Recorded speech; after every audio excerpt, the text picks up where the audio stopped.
I'm Dr. Lindsay Doe. I'm a clinical sexologist, and I moved to Mexico because I love it here. I have spent a lot of time with this amazing woman, Olivia, and she has informed me that on March 9th, 2020, there will be an enormous movement to validate women and their place in society. And so I have asked her to share in both Spanish and English how you can participate and what you need to know about that.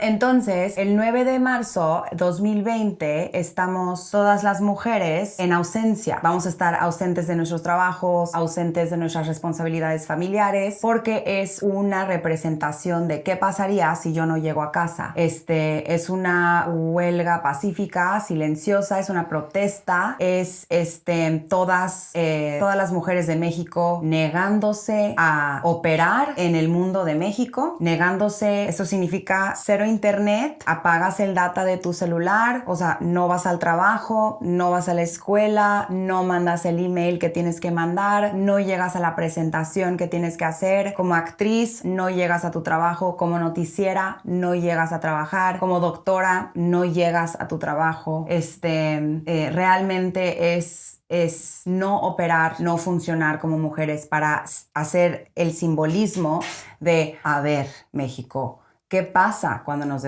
desaparecemos? ¿Y por qué no se nota nuestra desaparición? Entonces ahora es pronunciar de una manera muy fuerte que se note nuestra desaparición y desaparecer un día, todas las mujeres de México. I understood some words. Basically, on March 9th, 2020, Mexican women are supposed to protest and strike in absence. And so it is being totally absent from social media, being totally absent from your work, school, even your parenting duties. If you have if you're a single mother, obviously, I mean, that's a different story. But it is like letting your husband deal with absolutely everything, letting the male part of Mexico deal with the things that all women do, and not shopping, not using your cell phone. Basically, it's not about going out with your girlfriends and having coffee somewhere. It's about not spending any money. And the statement is, what if I don't come home? Like, what happens? Why is my absence not noticed? Maybe now you'll notice my absence. Maybe now the 10 murders a day that happen in Mexico that go unresolved will be noticed. And so that's the intention of this strike. It's basically, what if I didn't come home? What if I didn't show up to work? What if I couldn't make your presentation? How long would it take you to report me missing? Because that's a big issue too. For me, March 9th is a social advancement, and I see it 30, 40 years behind US history of feminism, and I know we've still got a lot to go, and we still have the Me Too movement and stuff, but the reality is that, in Mexico, it's way harder to go and report a rape. It's already really hard in the States still, and it's really uncomfortable already in the States, and it's really awkward to deal with any kind of domestic violence thing. But here in Mexico, it's corrupt on another level when it comes to those reports being made, and there's no comfort at all in that process. It is, bribes are encouraged. Corruption is encouraged. Silence is encouraged. You're not going to go to work. I'm not. I'm a workaholic. It's going to be really hard. But I'm going to hang out at home with, coincidentally, a lot of women are in my household. I'm just kind of going to work on my own arts and crafts and not get online. And I already told my flatmates that I'm going to disconnect the internet because we're not using any data that day. And I might turn the breaker off too, because that's part of it. It's like, don't consume any electricity if it's an all-female household, We're going to deal. Yeah. Because it's important. It really is. And it's about, like those meters stopping for one day and making those points and making it go down in history. And hopefully advances will start coming. And in the States, we have like ACLU who is fighting for our rights left and right. And there's a lot of that going on in Mexico, but it's still in the baby phases of social movement. And feminism is really behind, in my opinion, in Mexico. And the saddest part is that a lot of citizens here, friends of mine, aren't even aware, silenced as we are, because there's no comparison if you don't know what it is to have true freedom, right? So we live in a little world where we're convinced that we're free. The reality is that in Mexico, you're just kind of like, well, and especially as a woman, it's just kind of like, well, calladita más bonita. That means you're prettier when you're quiet. And it's something that is said by priests, teachers, aunts, uncles, grandparents, boyfriends, wives, whoever it is, they always say that. And that's something that, as an outspoken woman. I can always remember being told, calladita más bonita, and being like, well, there it is again. I never had that in the States. Nobody tells you you're prettier when you're quiet. People always are like, speak up. That's encouraged. And so we're really behind in that part. Are you afraid of doing this interview?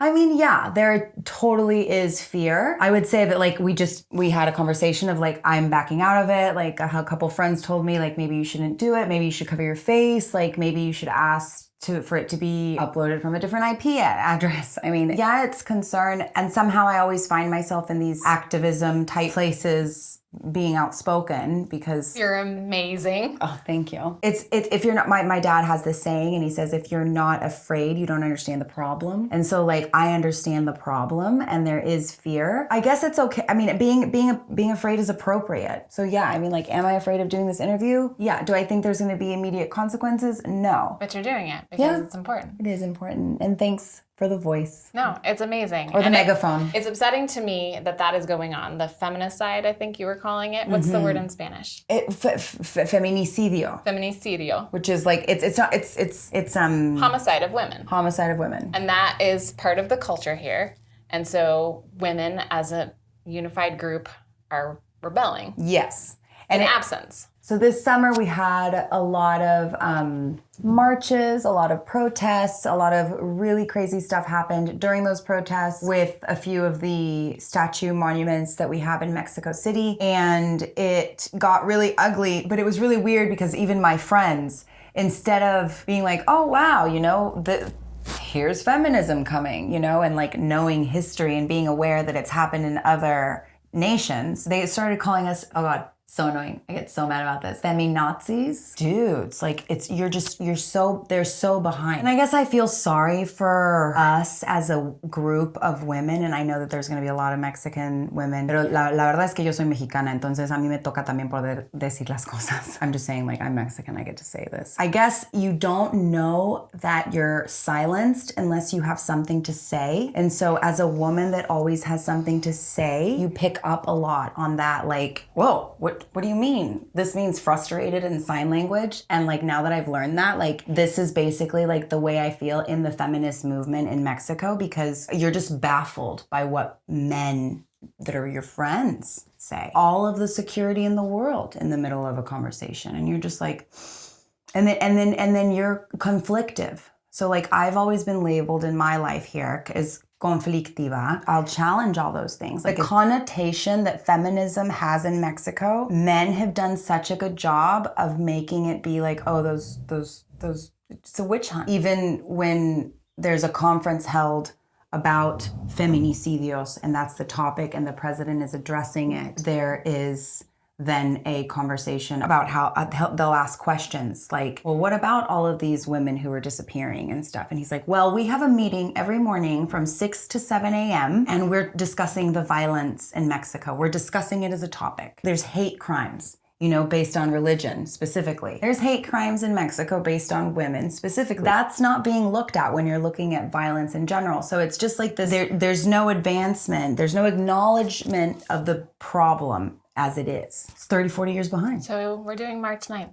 March 9th, 2020. And we'll see what happens afterwards. You know, I mean, there's a lot of women that think it's stupid. I mean, there's a lot of women that are like, oh my God, that's so stupid. These are just a bunch of feminist, strong, independent women. Please, let's take care of Mexico. I love it here. Yeah, and it's actually, there's a really good article on Forbes. New York Times just put something out about it. So for the first time, this kind of movement is getting outside press in the US, which is really, really cool. And I think that that's going to pressure our current president to address the issue on a national level. It's like, let's call it what it is. It's hate crimes towards women, and it's a favoritism in the system towards men, and that needs to change. But that's what I hope comes of it, because you got to acknowledge it. You kill us and you hurt us and we will be gone, and then you will see what it is like. Yeah. Without our loveliness. And if you're in Mexico and you see the social media that's coming around like about this topic, it's all about that women get hurt because it's their fault is also part of it. You should be walking your friends home, you know, and like you should be doing this, and like don't walk home alone. So that's what like the men that think they're helping, and the men who think that they're part of the movement, the stuff that they're sharing, it's really telling of how behind we are, because the men who think that are supportive, to me, as a person who grew up in an already advanced feminist society mindset, because I did grow up in Mexico, but I was raised by my parents as an American, we're just stepped on so much here. We're so oppressed. It's pretty insane. Calladitas más bonitas. That's just